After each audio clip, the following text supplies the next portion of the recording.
안녕하십니까. 신규 군사TV 디펜스 브리핑입니다. 자, 오늘도 아주 중요한 군사 무기 관련 소식 전해드리겠습니다. 미국과 러시아가 마치 냉전으로 돌아간 것 같습니다. 냉전 시기 때 소련은 완전히 미사일에 올인을 했고, 왜냐, 제공권을 못 잡으니까. 미국은 보다 정밀하게 핵 공격을 할 수 있는 폭격기, 이 전력에 굉장히 투자를 많이 했었죠. 그런데 지금 신냉전이라고 하지 않습니까? 그런데 이 신냉전에도 거의 과거 냉전 때와 같은 이런 양상이 벌어지고 있는데, 러시아가 중거리 탄도미사일, 다탄도 탄도미사일을 대량 생산한다고 하는데, 한 달에 25발씩, 1년에 300발을 찍어내겠다라는 거예요. 미국도 여기에 질세라 또 폭격기 이야기를 했는데, 보도록 하겠습니다. 네, 5가지 단신 먼저 보겠습니다. 미국은 주말트 구축함을 도크에서 분리했다라는 건데, 결국 IRCPS 극초음속 미사일 발사 실험 준비하는 거 아니냐라는 소식에서부터, 제이크 설리번 백악관 안보보좌관은 우크라이나 전장에 에이브람 전차 안 맞다라는 말을 하면서 전차 또 안 준다는 겁니다. 어떤 내용인지 보도록 하겠습니다. 첫 번째입니다. 극초음속 미사일 IRCPS 장착 탑재용 수직 발사기 설치 작업이 진행 중인 구축함 주말트가 지난 12월 6일 도크에서 나왔다는 소식입니다. 현지 언론들은 극초음속 미사일 시험 발사 일정이 예정보다 앞당겨질 것이라는 보도를 쏟아내고 있습니다. 일본이 기존의 12식 지대함 미사일을 대폭 개량해 장거리 타격 능력을 부여한 미사일을 처음으로 공개했습니다. 스텔스 설계가 도입되고 사거리 200km에서 무려 900km 이상으로 증가했는데, 이 미사일이 오키나와 열도에 배치될 경우 미 해군의 네메시스와 함께 강력한 해상 봉쇄 능력을 발휘할 것으로 보입니다. 러시아 통합항공기 제작공사 UAC는 수호이 75 체크메이트가 개발 완료 단계에 접어들었다고 밝혀 주목됩니다. UAC는 이 전투기가 러시아 항공우주군이 요구하는 높은 수준의 성능과 신뢰성, 잠재력을 가지고 있다며 내년 1분기 중 초도 비행에 나설 것이라고 주장했습니다. 우크라이나가 자체 개발한 신형 지대지 순항미사일 페클로의 실전 배치를 선언했습니다.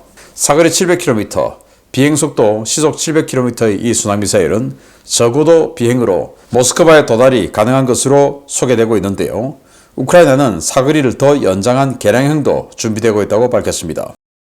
바이든 행정부 종료 전까지 수백 대의 기갑 차량을 우크라이나에 추가 지원하겠다고 밝힌 제이크 설리번 백악관 국가안보보좌관이 추가 지원 기갑 차량 패키지에 에이브람스 전차는 포함되어 있지 않다고 밝혔습니다.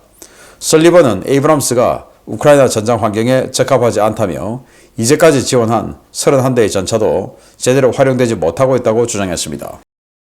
네, 주말트 구축함이 이렇게 도크에서 나와서 예인선에 의해서 밀려 지금 나오고 있죠. 도크에서 나왔습니다. 그런데 왜 나왔냐? 바로 지금 IRCPS 수직 발사기 한 세트를 지금 꽂아놨죠. 그래서 IRCPS 이 극초음속 미사일 발사 실험 준비가 벌써 들어간 거 아니냐라는 건데, 원래 25년도 발사 실험을 한다고 했는데 지금 25년도 한 20일 정도 남았죠. 그래서 미리 지금 나가는 건가? 라는 생각을 한다라는 거예요. 그래서 일단 조선소 도크에는 나와서, 그리고는 이제 어딘가 군항 도크로 군항으로 가서 거기에서 이제 무장 보급받고, 그리고 뭐 연말 지나서 뭐 크리스마스 지나서 내년 초에 발사 실험하는 거 아닌가.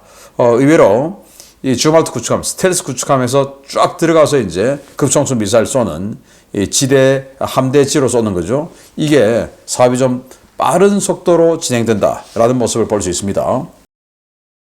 자, 이 사진인데요. 일본의 12식 미사일의 지대함 미사일이죠. 개량형.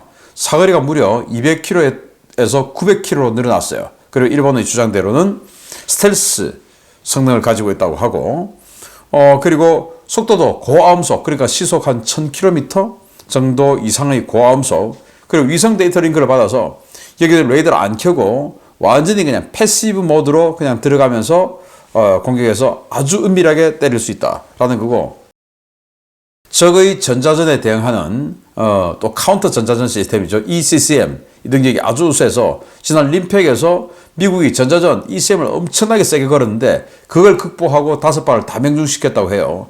그 정도로 강력한 대전자전 능력까지 가지고 있으면서 양방향 데이터 링크를 또 할 수 있어서 이 비행을 하면서 표적 정보를 계속 갱신을 해서 적이 어떻게 이동하고 있다 또는 이거 바꾸자 뭐 이런 식으로 할 수도 있는 이런 우수한 능력인데 지대함, 지대지 뭐 다양대로 쓸 수가 있어요. 스텔스의 사거리는 무려 900km 그리고 이제 2차 개량하면 1200km까지 대단합니다.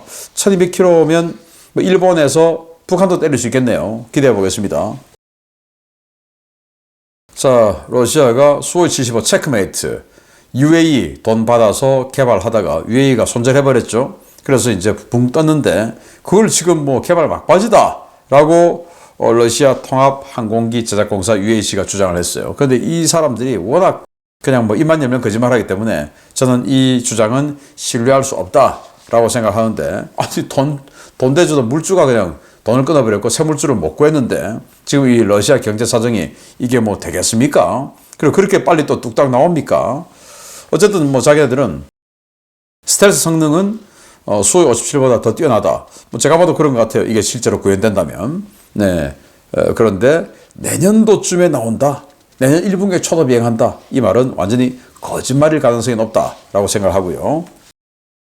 자, 우크라이나가 이 자체 개발한 순항미사일 페클로 지금 동영상 보시면 네, 젤렌스키 대통령하고 서 있는데 뭐 사람보다 더 되게 뭐 크게 안 보여요. 그래서 뭐 사람만 하다. 그러면 평소에 우리가 상상하는 그런 대한미사일들이죠. 그것보다 한 절반 정도의 크기. 그런데 사거리를 무려 700km. 그리고 속도는 조금 느려요. 700km, 시속 700km. 뭐 속도도 뭐 시속 850, 930 이 정도로 날아가면 이 엔진을 더욱더 강력하게 돌려야 되기 때문에 연비가 안 좋아지겠죠. 그래서 최적의 연비를 볼 수 있는 아마 그런 이 엔진상에서는 시속 700km가 최적의 연비인 것 같아요. 그렇게 해서 700km 저고도 비행을 통해서 적을 타개할 수 있다라는 건데 뭐 사거리 연장도 계획을 하고 있다니까 기대해 보도록 하겠습니다. 자, 미국의 M1 에이브람스 전차 이 가스터빈 엔진이죠. 그래서 거의 제트 엔진 소리가 납니다. 이거 엔진 시동 걸어놓으면 제트 엔진처럼 이 공기를 어마어마하게 빨아당긴다 그 말 아니겠습니까? 그러면 이 우크라이나 전장에서 라스푸티차가 또 지나면은 뭐 이 진창이 이제 또 흙으로 변하겠고 그런 모래들, 흙들 이런 게 아주 잔 가루가 돼서 들어오고 하니까 이제 필터 문제가 쌓이고 그 엔진이 스탑되고 뭐 이런 거라는 겁니다. 이 사막에서 에이브람스 전차 썼는데 그때도 문제가 많이 발견됐지만 그건 뭐 미군이 또 후속 군수진을 또 직접 하니까 바로바로 즉각 조치를 할 수 있는데 우크라이나는 미군이 아니죠. 그래서 미군이 즉각 군수진을 해줄 수가 없죠. 그래서 뭐 이 우크라이나 전장하고는 좀 안 맞더라 라는 이야기를 설리번이 했고 그래서 지금 뭐 수백 대 자기들 정권 내주기 전에 1월 달 내로 수백 대의 기갑 차량을 준다라고 했는데 여기 에이브람스 전차는 없다라는 거니까 그럼 결국 뭐 스트라이크 장갑차 아니면은 브래들리 장갑차 뭐 이런 거 수백 대 준다라는 말이 되겠네요. 우크라이나 입장에서는 아무튼 좀 아쉽기는 합니다만은 어쨌든 이게 디젤 엔진이 아니라서 그 우크라이나 전장에서는 좀 안 맞다라는 것은 공감은 좀 갑니다. 자, 주요 소식 보겠습니다. 러시아와 미국이 냉전 시대를 방불케 하는 극한의 군비 경쟁 체제에 들어갈 모양입니다. 최근 우크라이나 드니프로를 공격해 화제를 모았던 러시아의 신형 중장거리 탄도미사일 오레슈니크 대량 생산 소식에 이어 미국의 B-21 스텔스 폭격기 대량 양산 소식이 함께 들어왔습니다. 러시아가 유럽 전역에 대한 신속 타격을 위해 오레슈니크 중거리 탄도미사일을 벨라루스 지역에 배치할 계획이며 이 미사일의 대량 배치를 위한 작업이 진행되고 있다고 우크라이나 군사정보국이 밝혔습니다. 우크라이나 군사정보국은 지난주 벨라루스에 배치된 이 미사일이 대량 생산을 준비 중이며 한 달에 최대 25발의 미사일을 생산해 연간 300발을 조달하는 것을 목표로 배치 작업이 진행 중이라고 밝혔습니다. RS-26 루베즈 대륙간 탄도미사일을 기반으로 개발된 이 미사일은 사거리를 4,000km로 줄인 대신 탄두를 기존의 4개에서 6개로 늘렸는데요. 지난 드니프로 공격 당시 종말 속도가 마하 10 이상인 것으로 확인된 핵, 재래식 타격겸용 중거리 탄도미사일입니다. 우크라이나 군사정보국은 야르스 미사일이 1년에 22발씩 생산된 전례를 생각해 볼 때 매월 25발을 생산한다는 것은 대단히 큰 변화라며 러시아가 이 전력을 나토에 대한 비대칭 전력으로 사용하려 하고 있다고 경고했습니다. 러시아가 오레시니크 대량 생산에 착수했다는 보도가 나온 직후 미국도 대응 카드를 내놓았습니다. 미 공군 지구권 타격사령부 토마스 부시에르 사령관은 현재 진행 중인 B-21 폭격기 저율 초도 생산 상황에 대해 언급하며 국방부나 의회에서 증산 지시를 내릴 경우 현재 가지고 있는 생산 인프라로도 생산량을 늘릴 수 있는 잠재력을 가지고 있다라며 B-21 양산 속도를 가속할 수 있다고 밝혔습니다. B-20을 제작하는 노스록 그루만의 캐시 워든 CEO 역시 최근 군에서 주문 증가와 관련된 낙관론이 커지고 있다라며 미 공군이 B-21 구매량을 크게 늘릴 수 있다고 밝혔는데요. 이와 관련해 미첼 연구소는 미 공군이 당초 기획된 100여 대를 크게 초과하는 200대 이상의 B-21을 조달할 것이라고 내다봤습니다. 러시아와 미국의 이 같은 장거리 타격 자산 강화는 냉전 시절 이른바 INF로 불렸던 중거리 타격 자산 경쟁을 연상케 하는데요. 이 군비 경쟁의 끝에 어떤 결과가 기다리고 있을지 우려가 커지고 있습니다. 네, RS-26을 개량을 했다라는 거죠. 오레시니크가 RS-26이 5,500km까지 날아가는데 그걸 이제 연료를 좀 줄이고 그래서 4,000km까지만 날아가게 하고 그 대신 벨라루스에 전진 배치해서 신속하게 타격할 수 있도록 하고 그렇게 해서 줄어든 연료만큼 탄두를 더 강화시켜서 이렇게 4발 들어가던 다탄두를 6발짜리 다탄두로 만들었다라는 거고 이걸 이제 벨라루스에 전진 배치해서 유럽을 언제든지 타격하겠다.